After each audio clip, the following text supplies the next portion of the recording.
Like, I've been married over 10 years. My wife has known I'm a weird nerd that, and she's a nerd with me too for the most part. She doesn't share my affinity for anime, but, she knows I watch anime. It's not a crazy thing. She's not threatened by it or anything. But man, I definitely, if she had ever walked in while I was watching Maid, I was ready to just spin around and be like, okay, wait, let me explain. You know what I'm saying?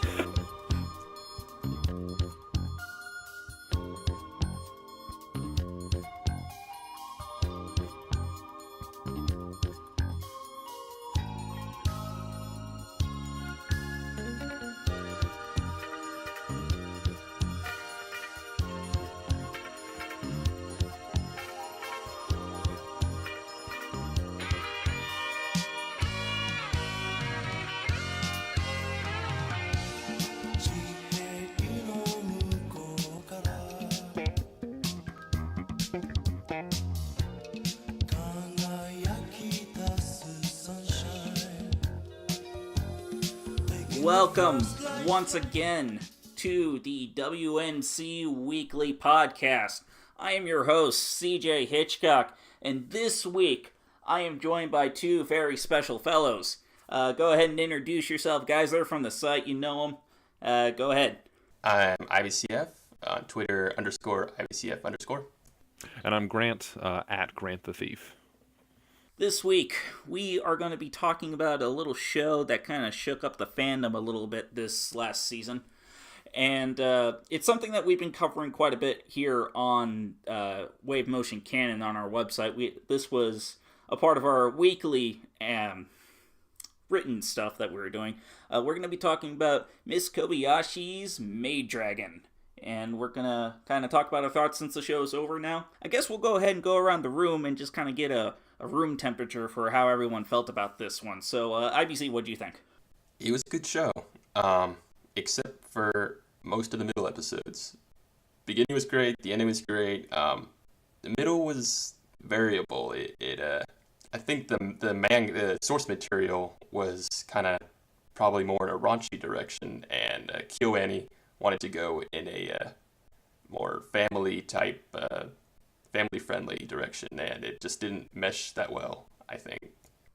Okay, and what about you, Graham?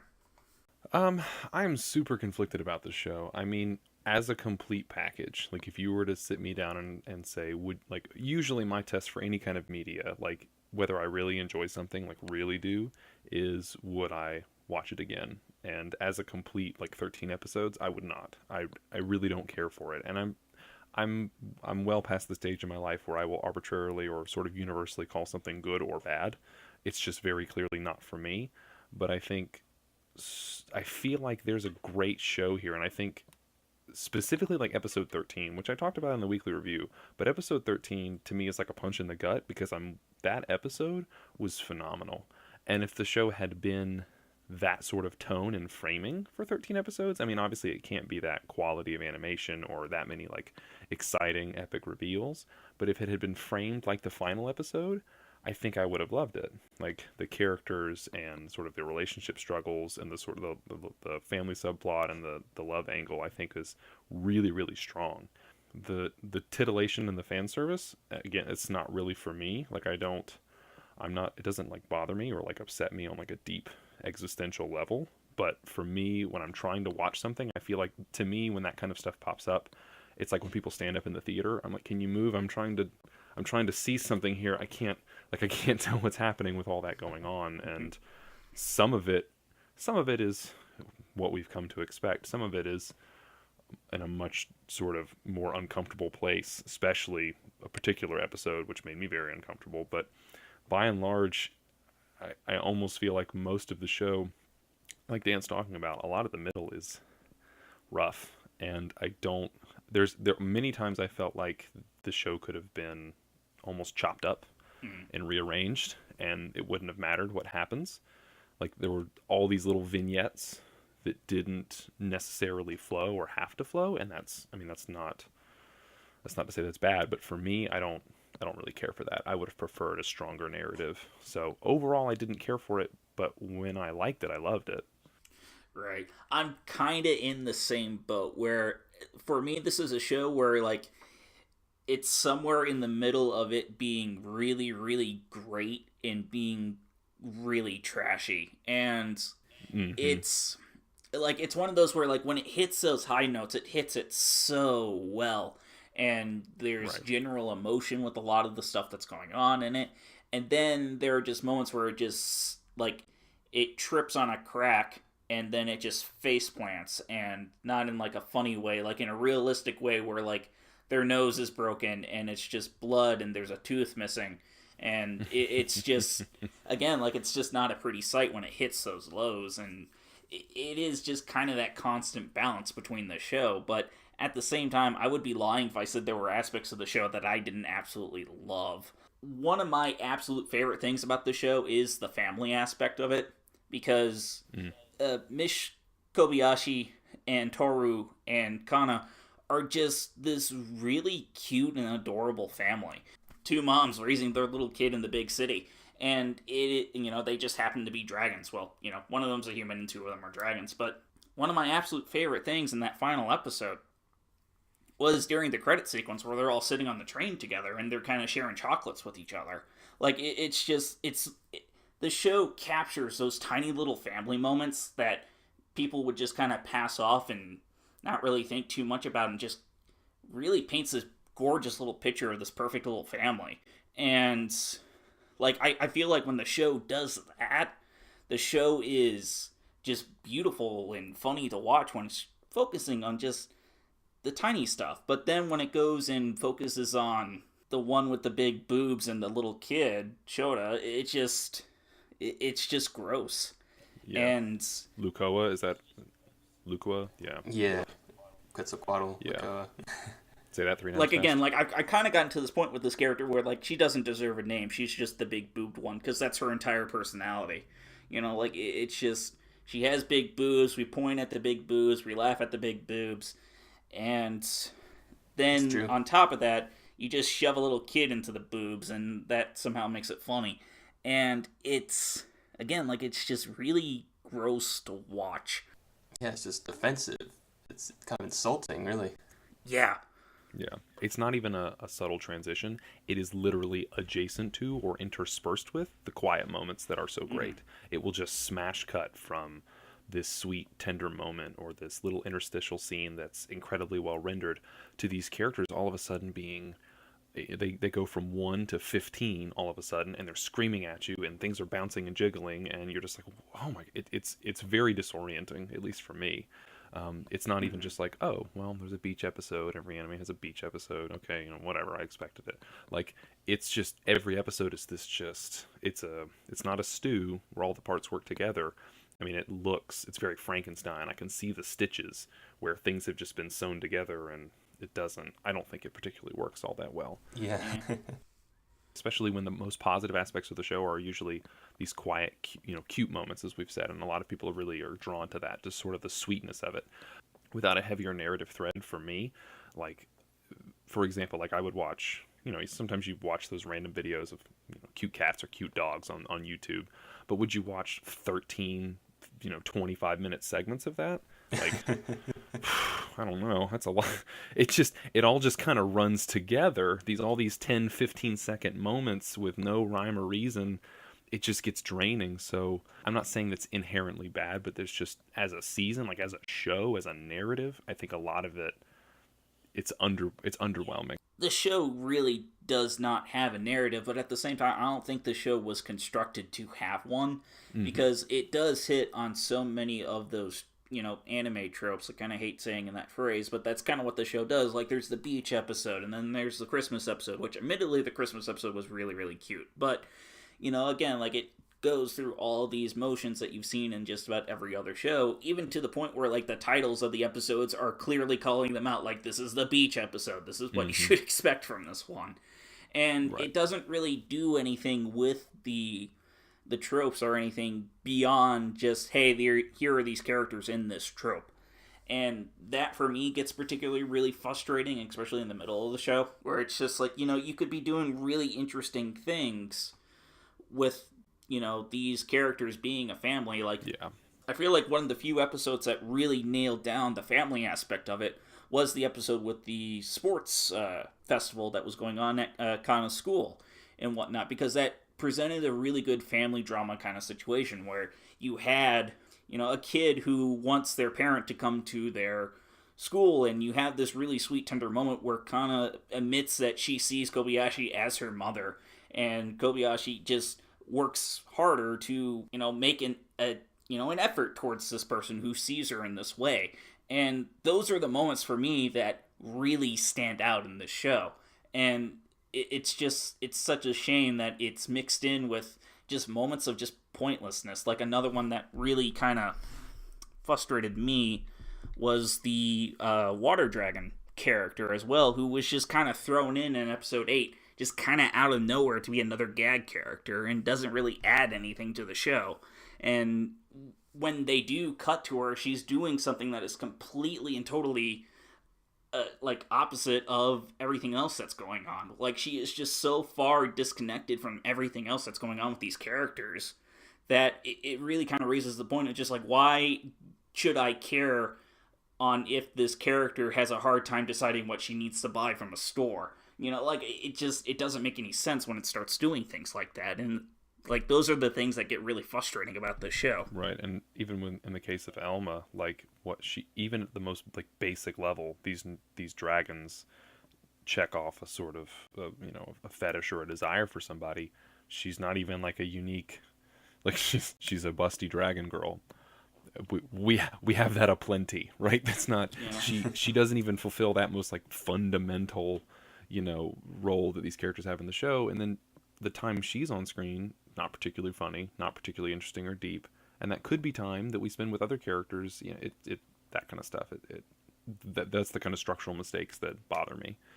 So yeah, I feel like it must be a weakness from the source material, because I mean, it just seemed like everything the studio did was like all the changes KyoAni made were probably improve the show. Now, have either of you read the manga to any extent? I have not. I do know that it has come over here, and I am kind of a stickler when it comes to trying to lead things legally, but no judgment or anything like that if you do. Now, Dan, have you read it, or you just heard people talk about it? I just heard. But I'm guessing, I mean, she's a character, like you're talking about, what's her name? Elma. Elma, yeah, right. Yeah. I mean, she must be a manga character, but I mean, she doesn't play any part in the story, and from what I've heard, it's a faithful, more or less faithful adaptation. So, that's a shame. Now, I'm sort of curious because for myself, when it comes to high quality animation, or the Sakuga, as Josh would say, I am certainly a layman, and I only know very little. But Dan, you're very well versed in this stuff. I particularly enjoy always watching the American animation clips that you put up on Twitter and things like that. But I'm curious what you felt were the show's strengths, because like I know what I think, but I'm gonna be my eye is not quite as keen as yours might be. Well, it's pretty typical of a KyoAni show. I feel like just the quiet moments are probably what they do best. It was kind of like a mix of Nichijou and K-On! I think. Like, it kind of had a lot of those quiet moments, and then occasionally they had those big fight scenes, the dragons shooting lasers at each other and stuff. So Right.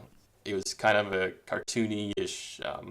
So they did both. It was pretty well-rounded as far as like the style went. When it comes to the visual style, because there are very standout moments when it comes to the animation, especially like when you get to like the final fight between the two dragons at the end of the show. It really did feel like this show did not have enough of those really highly artistic moments throughout the entire course of the show to like give it this Sakuga label. Like, I kind of feel like we as a site a little bit maybe mislabeled this thing kind of early on, that this show was going to be like this throughout of it. And I kind of feel like that is a weakness of this show, is that there's not enough of those moments to kind of warrant, like, if you go and watch the show for the animation, you're really only going to be drawn to like a handful of episodes, and the rest of the show is just kind of cute, fluffy moments. Well, those cute, fluffy moments can be really well animated too. A lot of great character moments, just like the detail I talked about in the Ep 13, the like the coffee and the jug just pouring, just the way they rendered it. And So there's a strong sense of cinematography too in the framing. Like all of us hit on, or most of us hit on, I should say. I don't want to say all. Like the scene when Kana finally joins the household, and there's the shoes in front of the door. Like there's some really well done cinematography here, and there's some really excellent animation in the interstitials, or the feather duster. The tiny moments, certain details. I think one thing that stuck out to me particularly was a lot of this, particularly Kobayashi's apartment, where the majority of the show takes place, is a very it's a cluttered place in a good way. Like there are lots of mundane items in it, clothes and packages and cups and utensils and chairs, and like it looks like a place people live, and like that's really really good, and that takes a lot of time to think that out and animate, and it doesn't feel like a set. Mm-hmm. Right, it feels like a place where people live. Well, yeah, because that is one thing I do really like about the show. Because like there was that one episode where they win the raffle and they get the table, which I kind of forget the official name for, that has like the heater underneath it with the blanket and whatnot. The kotatsu, is that right? Yeah, that's it. Once they get that kotatsu into the house, like it really does become a centerpiece of that entire apartment, and it is kind of a constant presence once they bring in this piece of furniture. So like, that is really cool, like when you're able to do something like that and kind of keep that kind of continuity. Because like if this was like some random other show, like say Hayao Suzumiya or something like that, where they're like, let's get a kotatsu because it's a nerdy thing to do, this is what the weebs are gonna like. Like they would just kind of have it for the one episode and then they would just shove it into a closet and it will never be seen again. While in this show, those tiny little details do stay throughout the show, and I do appreciate that of the show. And kind of to also go off of what you were saying, that was one thing I really did like about this last episode, was when Toru goes missing, and she's gone for like a week or longer, depending on how much time it actually passed. Like, that apartment does get really far more cluttered than it was before. Like, the place kind of becomes in disarray, and it was a really good reflection of how Kobayashi was feeling about this person being gone from their life and not really knowing what to do, and kind of just barely keeping things afloat with Kana, like with this daughter that she's adopted and whatnot, and just trying to keep things going as normal, but she can't maintain the entire time. And I do like those little story elements are hidden in the backgrounds of things. So that is a really good element with the backgrounds of these shows. Any kind of big particular moments that you guys kind of drew to from this show? Well, that moment you just talked about, I think that was probably the best in the show. Poignant, like the way Kobayashi, had to take it upon herself to take care of Kana. But you can just see, how much she misses Toru, how depressed she is. It's just sad but sweet at the same time.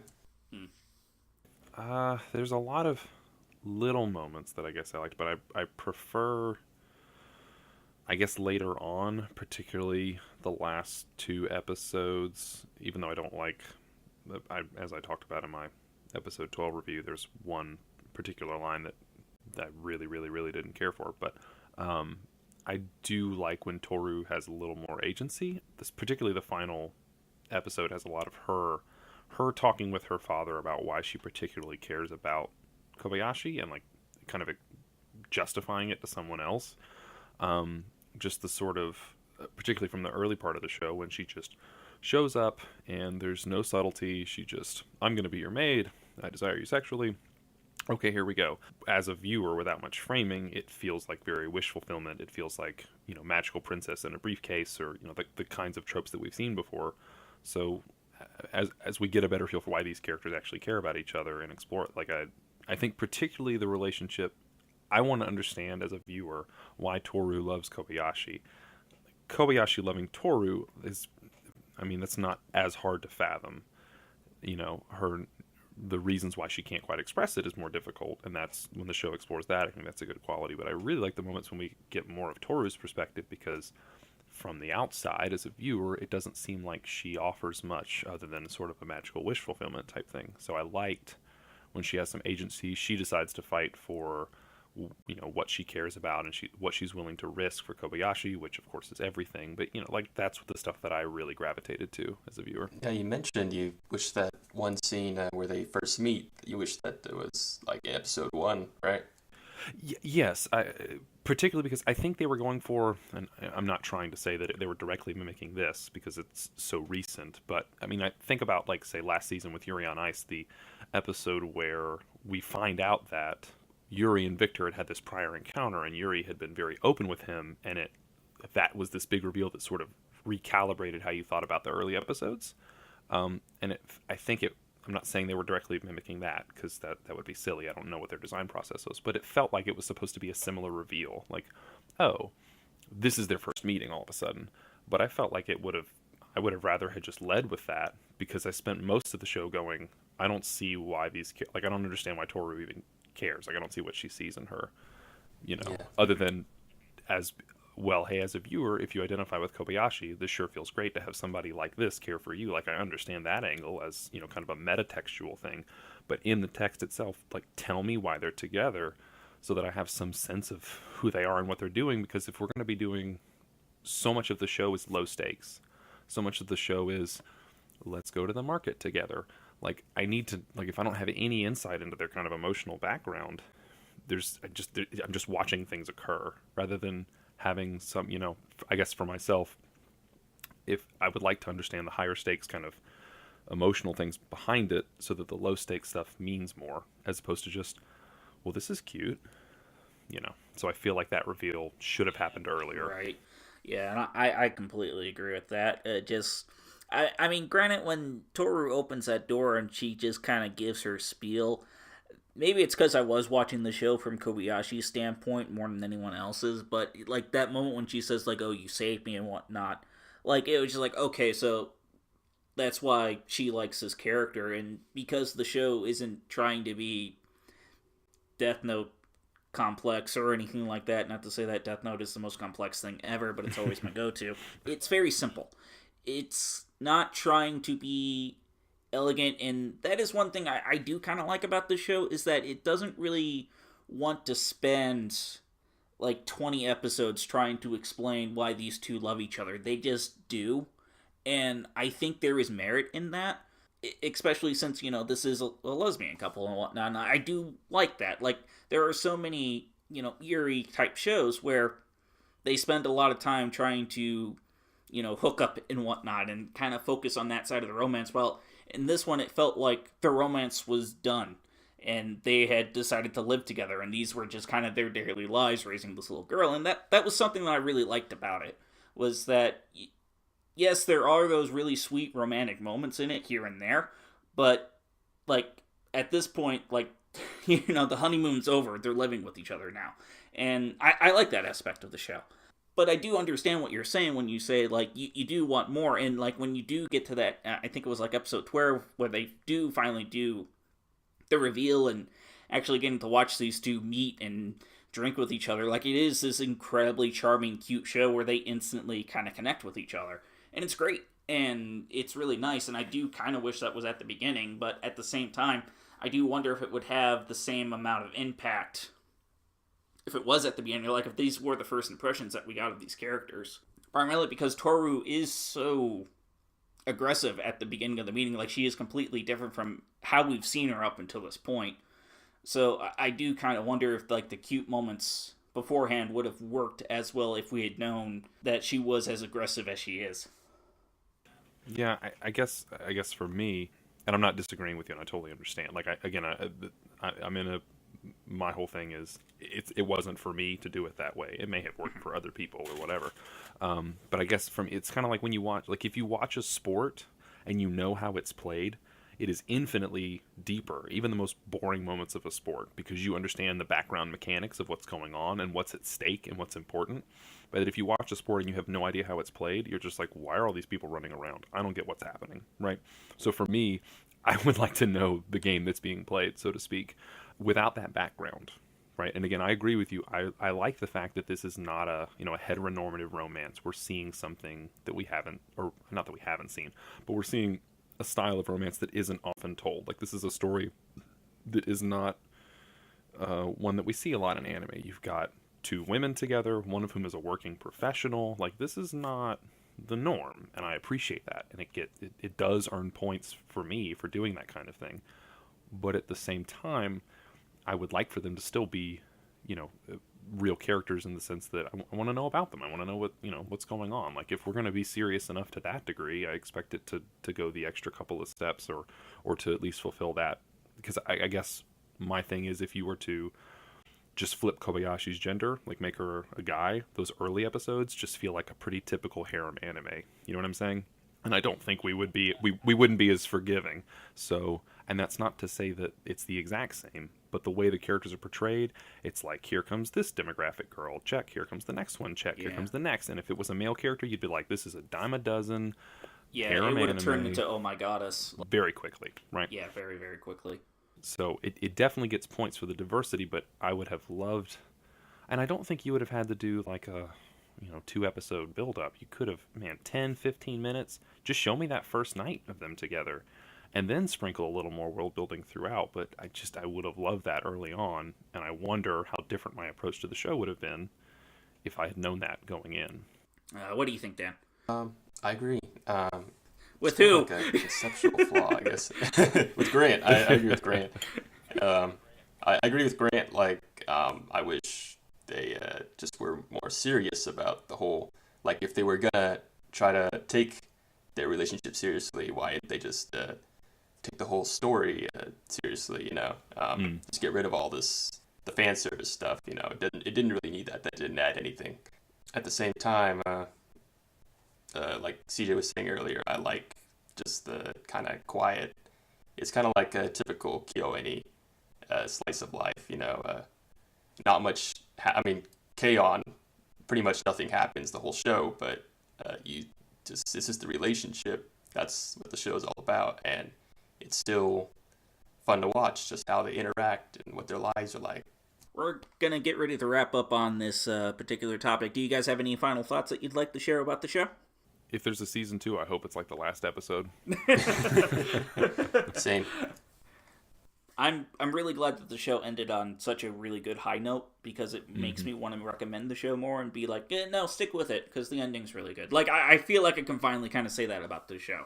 It's like, no, stay with it, And sometimes for me, the journey is more important than where the destination ends up, and I do feel like there's enough sprinkled throughout the series, like really good, cute little moments here and there, that do make this journey and the destination very satisfying.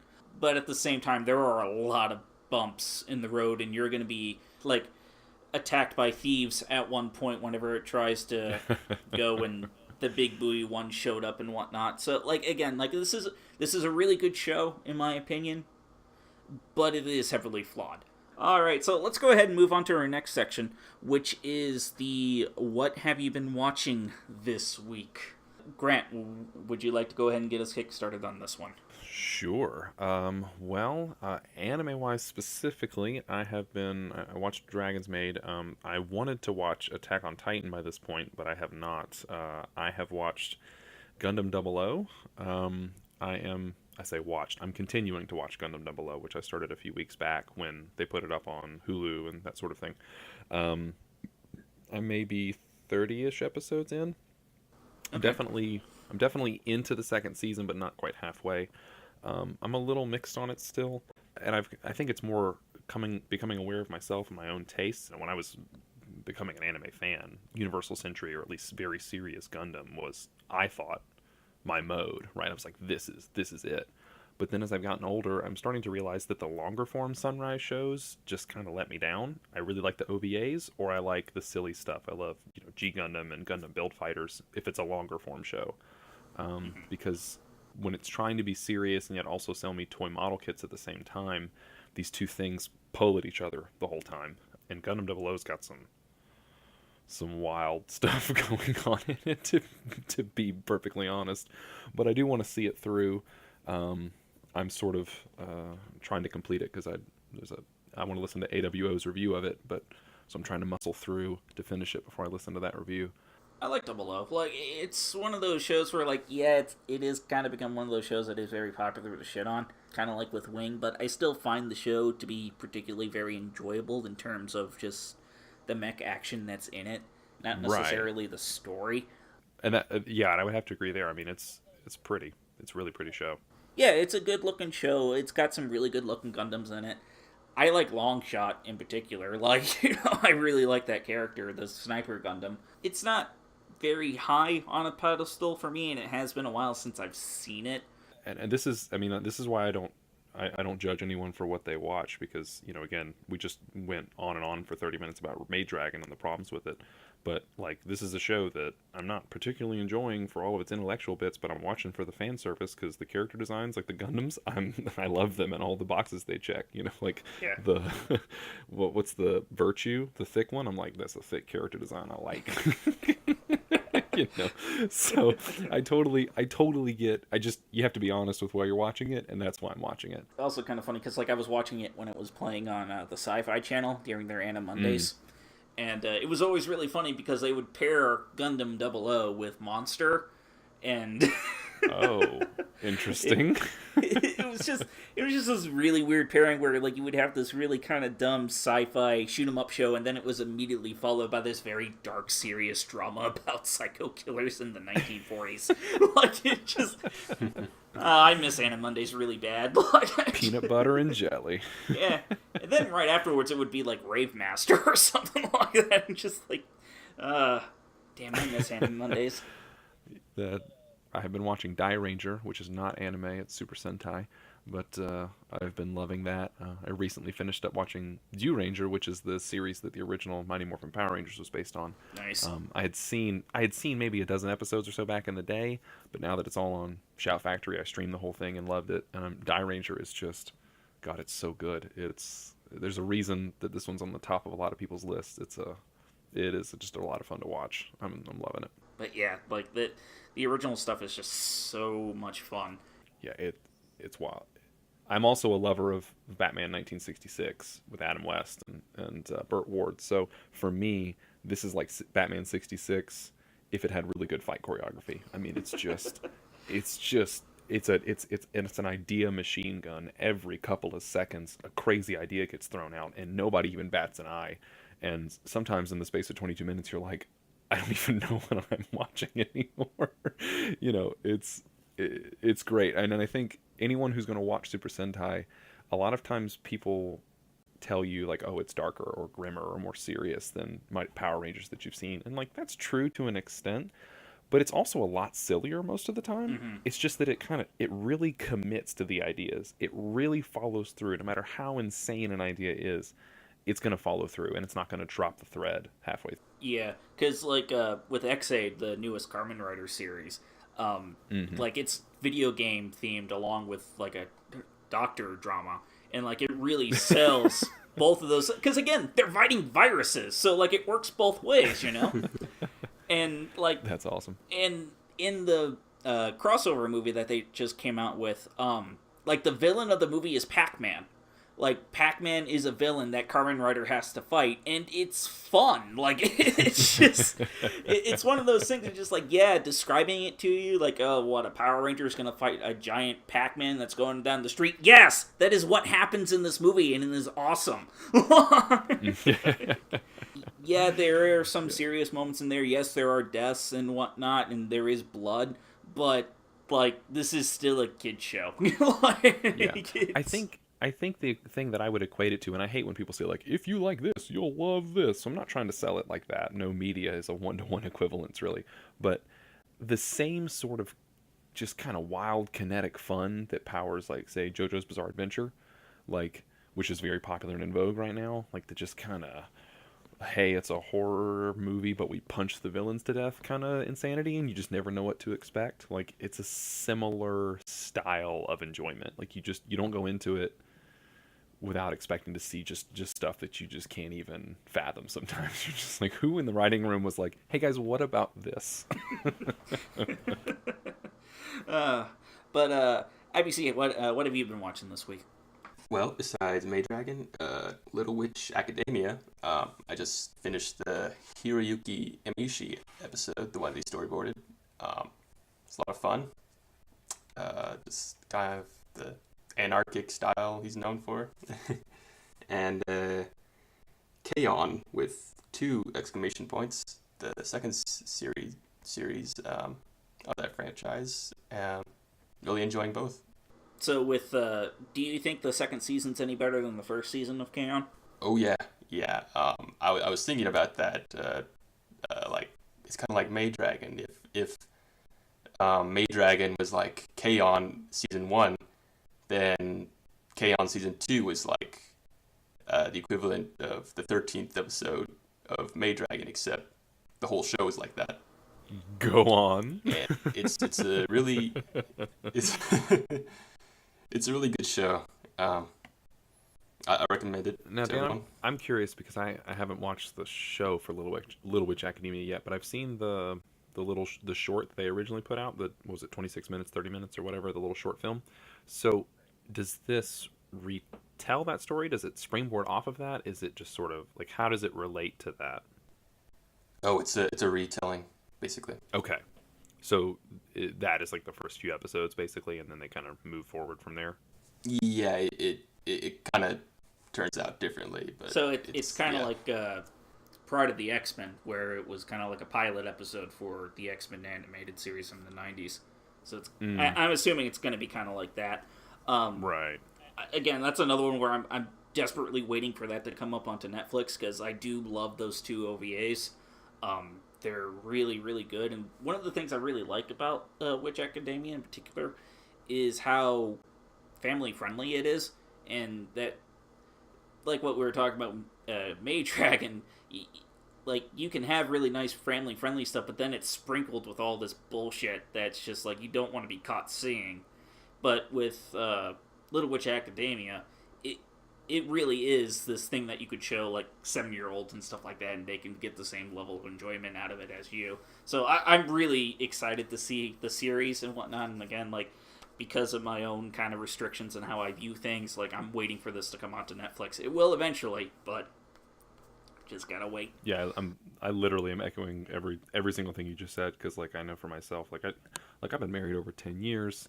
My wife has known I'm a weird nerd that, and she's a nerd with me too for the most part, and she doesn't share my affinity for anime, but she knows I watch anime. It's not a crazy thing. She's not threatened by it or anything, but man, I definitely, if she had ever walked in while I was watching Maid Dragon, I was ready to just spin around and be like, okay, wait, let me explain. You know what I'm saying?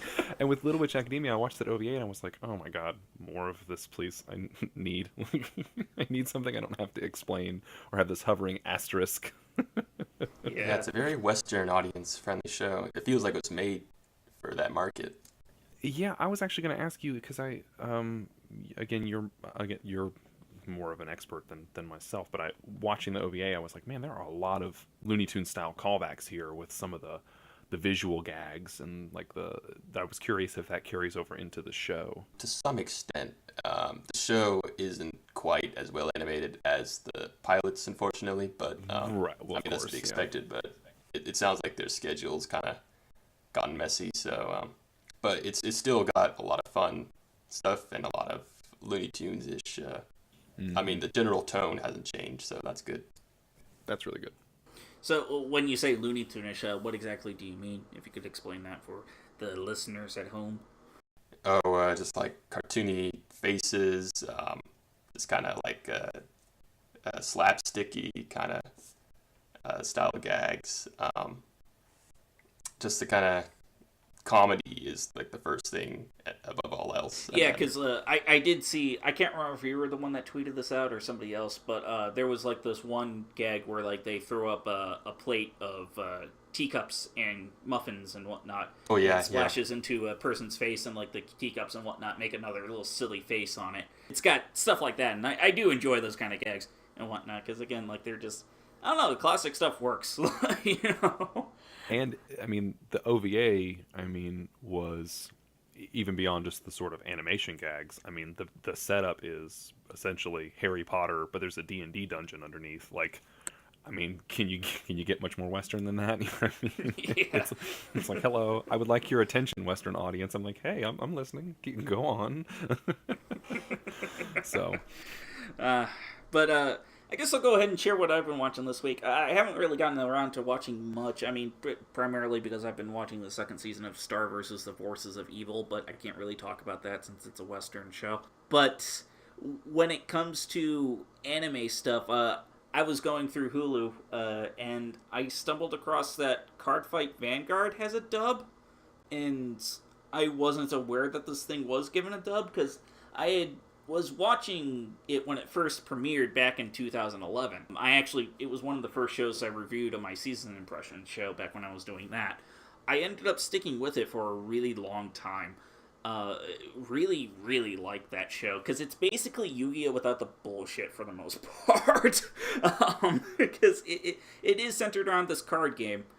But for the first, I want to say like 30, 40 episodes, the battles that you see being played out in the show are all from the viewpoints of the imagination of the players, which was an aspect of the show I really, really liked, because it made the show feel very grounded and real. Because like it wasn't really until like the 60 episode mark where it started getting, Heart of the Cards kind of silliness to it, and like again, it really did feel like these were characters who were just kind of bonding over this silly little card game and just kind of like meeting up at this local card store.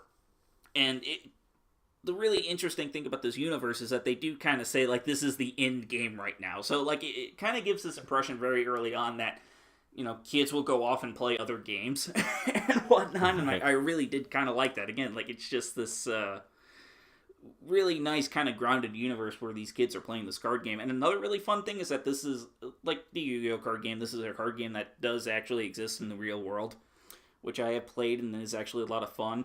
And the other thing is that unlike Yu-Gi-Oh, when you watch this show, they play with the game's actual rule set.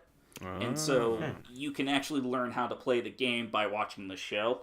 And the game itself, I won't go into it too much, but like it's a really brilliantly balanced card game where you're not trying to get like the overpowered cards right away. Like your deck is better off having a lot of lower level stuff so that you have more things to do, and like there's little variations on they have these things called triggers that are on these random cards, and they like give like power boost or let you heal or something like that, and like they can be connected with these regular cards, and like those rules are in the show, and they play by that rule set. So like that's cool. If you're trying to watch like how this game is being played, watching the show is a really great way for that. So it's an educational show. Yes, it is a very educational show. I was very surprised to see this thing get a dub, but I never really heard the show being picked up by anybody, and I realized why. It's because it's done by Aniplex. So that kind of sentenced the show to death here, and the dub is not, it's not perfect. It's not very good. I mean, granted, I have very low standards for dubs, but this one was barely passing my low standards. I'll put it that way, because this is a show with little kids in it. The voice actors sound like they're trying to portray teenagers. So it's like you have these like 10-year-old kids who sound like they're 16 talking to each other, and that's very off-putting when you're watching it. Anime in a nutshell. And then like they'll just throw in like really silly lines, because like the rival character in the show's name is Kai, and like his friend will root him on in the background and be like, "Oh yeah, it's no more Mr. Nice Guy," and it's just like, oh, this is the kind of dub we're getting. Okay. It's interesting, but like this is a show I do particularly really like. I don't know if I'm going to be sticking with the dub, and considering where I left off around episode 60, where the cards start turning Aichi evil and whatnot, who's the main character, I kind of lost interest in the show when that happened, and I know that this show has spun off into like a billion different seasons like Yu-Gi-Oh! Itself has, but those first couple episodes are really, really good, and I do highly recommend them. So yeah, that's what I've been watching this week. So I have two things. One, I have gone on record, and I will go on record again and say that I love me a bad dub. Like, if it's not going to be a high quality dub, give me the lowest of the low, because a bad dub is sometimes the special sauce that a show needs to really be enjoyable. I find that sometimes an okay dub, kind of like it's almost like a barrier, almost like, well, maybe the show is actually okay, maybe I just can't tell it's bad. But no, when you get a really bad dub, you're like, oh no, God, it's horrible, and I love it. It's entertaining again. But the other thing that I'm curious about now is this. So, like, for example, I don't watch a lot of the sort of tournament style, game style shows in this vein, your Yu-Gi-Ohs and Pokemon and so on and so forth.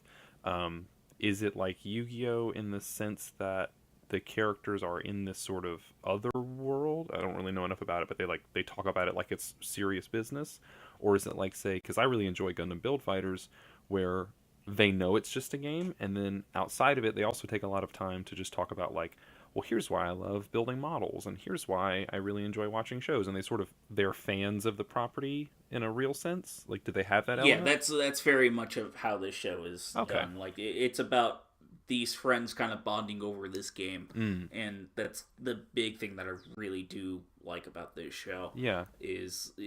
Granted, there are some really weird fourth wall breaking kind of stuff that goes on in the show, because like there'll be these moments where like you'll have the two main characters play this game in this card shop, and in the background is an advertisement for the card game that they're playing, which is called Fight Vanguard.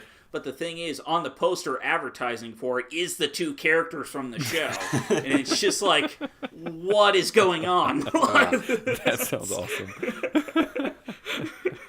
Some Truman Show stuff. But that's cool because I like I mean, as someone who is, you want to talk about something I'm deep into, tabletop gaming, cards and role playing and all that kind of stuff, and the hobby surrounding it, and sort of the way I think people who maybe don't play those games, one of the real joys of any kind of hobby like that is not just the time you spend playing, but the time you spend doing everything else, looking over cards and designing your deck and talking with your friends about it. And like, there's all these other activities that are involved in part of the hobby. So anything that sort of celebrates that kind of hobby aspect, I really enjoy. So I don't even play the game, but I might check it out then. That sounds more my speed than, say, like, the Pokemon example or the Yu-Gi-Oh example, which from my experience with those, it's very much like, no, this is the real world, guys. It's not a game. This is real. Well, and the other really nice real world aspect of this show is that the main character Aichi doesn't win every battle, which is another thing that I really like about this show, is that it does kind of make the battles very wildly unpredictable for who's going to win, who's going to lose, because like it's like maybe 15 episodes before Aichi builds a solid win streak. He's not like Yu-Gi-Oh where he's just top decking everything. He's like, well, I'm gonna lose unless I draw this one card. Oh, got it. Like, yeah, and like there are those like really nice moments where it does build tension. Just like, I need this trigger with this next card, and then they'll flip it and he doesn't get it. And so like again, like it does replicate stuff like that in the show really well. well, that's good for kids to see too. Yeah, and I do wish that the show got a little bit more of a presence, because again, like, not only is the show really good, the card game itself is also really good to play. It's a good show. I recommend it. I don't know if I'd recommend the dub to a lot of people, because I know people get kind of snobby with their dubs, but I'm kind of like with you, Grant. Like, if a bad dub will sometimes elevate anime to a whole nother godly level that just makes it beautiful to watch.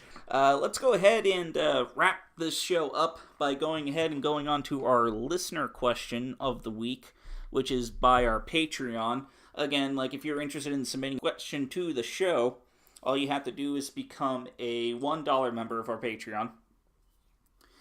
That's all it takes. Just submit the question every week, and there's a chance we'll read it on the show. And this week, we have Dan H. sending us in a question. Who would you like to see appear from the anime industry to appear at a con and meet? So, who would you guys be interested in meeting at a con? Well, I know for myself, there's a number of people that I would love to meet, but they didn't specify, so I'm going to assume they mean living. If I could start reviving people, things would get different very quickly.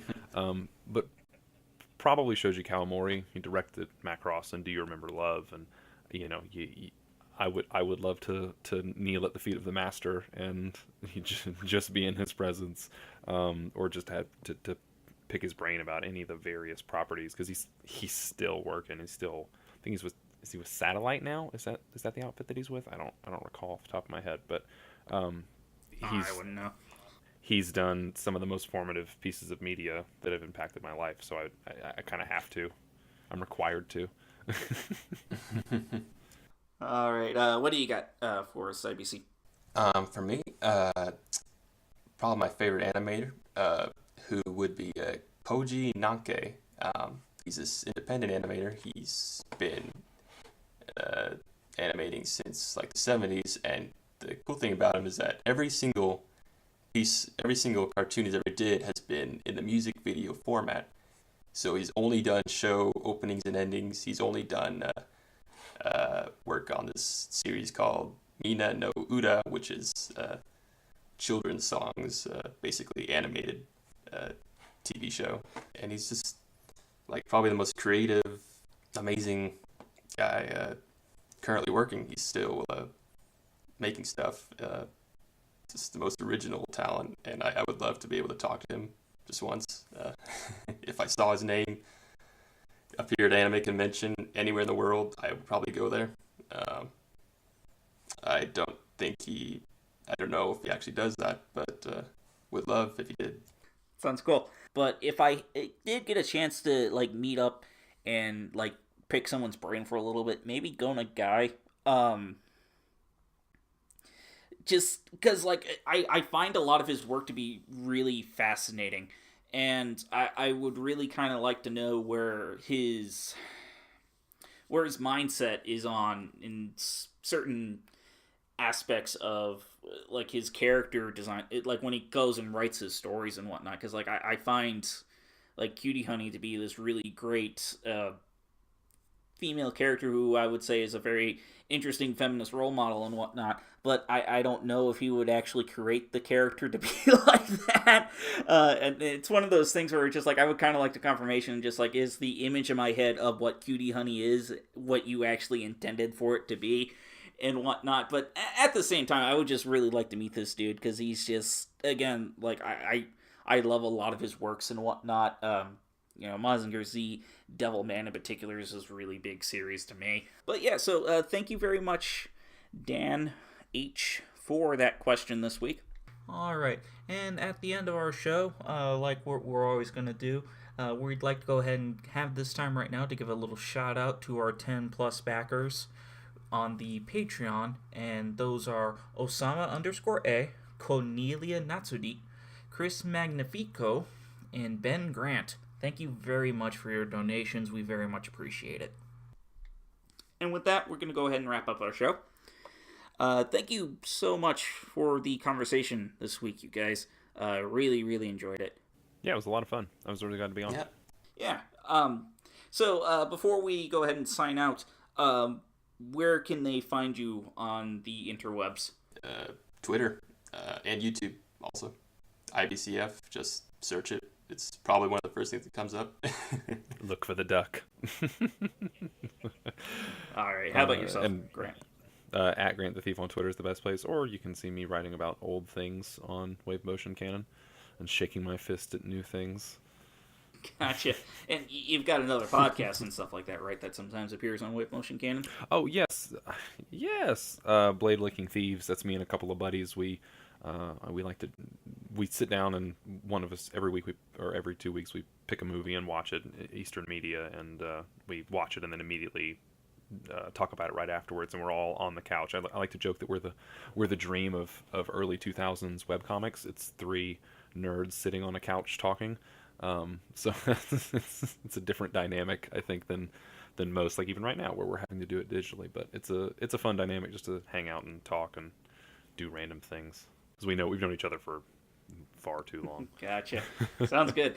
So yes, I'm CJ Hitchcock. You can find me at CJ Hitchcock at Twitter. When it comes to things that's going to be coming onto Wave Motion Canon, Tuesdays is our new translation day. I wasn't able to get with Josh quick enough to find out what the latest thing's going to be going up, but guaranteed this Tuesday there's going to be a translation going up. Trust me, it's going to be good. I don't know exactly what it is, but you know the high quality that we have on Wave Motion Canon, and it's always top notch. And on top of that, like, Josh has also got another, he's getting ready to start a weekly article thing, Sakuga and Cinema, which is going to be pretty good. But I can't wait to read Josh's articles, because I know they're going to be, he said it was Sakuga, so I assume it's all CG focused, right? I mean, that's yes, all CG. It's got to be. I mean, from what I hear, he's talking about doing Attack on Titan, which I'm sure is going to be very positive things. very glowing reviews of that show. Alright, so that's our show this week. Again, thank you very much for coming. I enjoyed myself immensely. And I hope you guys at home also enjoyed the show. So until next week, see you then. See you guys. Everybody ought to have a maid. Everybody ought to have a working girl. Everybody ought to have a lurking girl to potter around the house. Everybody ought to have a maid. Everybody ought to have a menial, consistently congenial, and quieter than a mouse. Oh, wouldn't she be delicious, tidying up the dishes, neat as a pin? Oh, wouldn't she be delightful, sweeping and sleeping in? Everybody ought to have a maid. Someone who, when fetching you your slipper, will be winsome as a whippoorwill, and graceful as a grouse. Fluttering up the stairways, shuttering up the windows, cluttering up the bedroom, buttering up the master, puttering all around the house.